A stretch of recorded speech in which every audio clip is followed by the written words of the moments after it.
নমস্কার, আজকে আমরা সোলফিউল যোগা অ্যান্ড ফিটনেস থেকে সুমন দাস এবং তার পেশেন্ট মিস্টার পরীক্ষিত ঘোষ। তো ওনার কিছু সমস্যা হয় যার কারণে একটি 10 দিনের ফিজিওথেরাপি সেশন চালু হয়। তো এখন বর্তমানে উনি কতটা ইমপ্রুভমেন্ট পেয়েছেন এবং উনি কতটা স্যাটিসফাইড আমরা সেটা ওনার মুখ থেকে শুনে নেব। নমস্কার। 10 দিন আগে আমার একটা সাডেন মুভমেন্টের জন্য কোমরে একটা সাডেন স্প্রেন এসেছিল। তারপরে আমি সুমনদার সাথে যোগাযোগ করি, তারপরে ফিজিওথেরাপি সেশন হয়। আজকে 10টা দিন কমপ্লিট হয়েছে।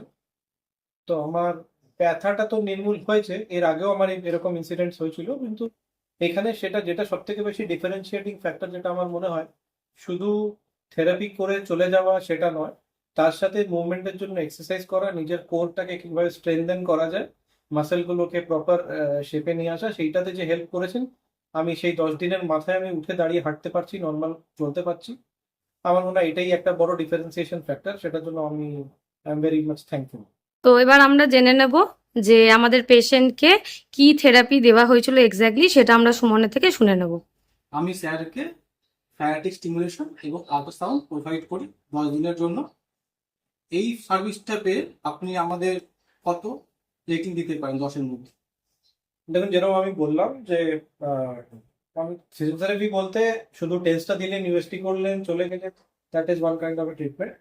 বাট যে হোলিস্টিক অ্যাপ্রোচটা ছিল, যেটাতে আমার ওভারঅল ন্যাচারালি কিভাবে মাসেলটাকে রিভাইভ করা যায় বা পেনটাকে নির্মূল করা যায়, সেই ব্যবস্থাটা যে করার জন্য যে প্রসিজারগুলো আপনারা নিয়েছেন, যেখানে আমি কিছুই নড়তে পারছিলাম না সেখানে উঠে চলতে পারছি, তার জন্য 10-এর 10 মিনিমাম যদি না দিই, তাহলে আমার মনে হয় সেটা ইম্পার্শিয়াল হবে। Thank you.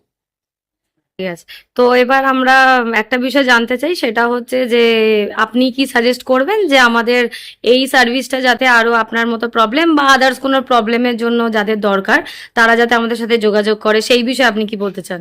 আমি অবশ্যই সাজেস্ট করবো যে যে আমাদের মতন ওয়ার্কিং পার্সোনাল যারা, তাদের বাইরে যেতে হয়, রেগুলার অফিস করতে হয়, যারা বিশেষ করে একটু সেডেন্টারি লাইফস্টাইল বসে কাজ করে, যাদের পোস্চারের প্রবলেম হয়, তাদের আমার মনে হয় শুধু এই থেরাপি না, এছাড়াও যা স্ট্রেচিং বা এই ধরনের যে সেশনগুলো হয় সেগুলো নেওয়া উচিত। কারণ থেরাপি নিয়ে যা উপকার পেয়েছি আমি, মানে একদম সেই পরিমাণেরই উপকার আমি স্ট্রেচিং বা যে ন্যাচারাল এক্সারসাইজেস বা পোস্টার বিল্ডিং এক্সারসাইজের থেকে তাদের কাছ থেকে পেয়েছি। তো আমি অবশ্যই রেকমেন্ড করবো, যাদের প্রবলেম নেই বা যারা বসে কাজ করার, অফিসে সারাদিন বসে থাকে এই ধরনের কাজ করে, তাদেরও এই ধরনের সেশনস নেওয়া উচিত। একদম, thank you so much. Thank you.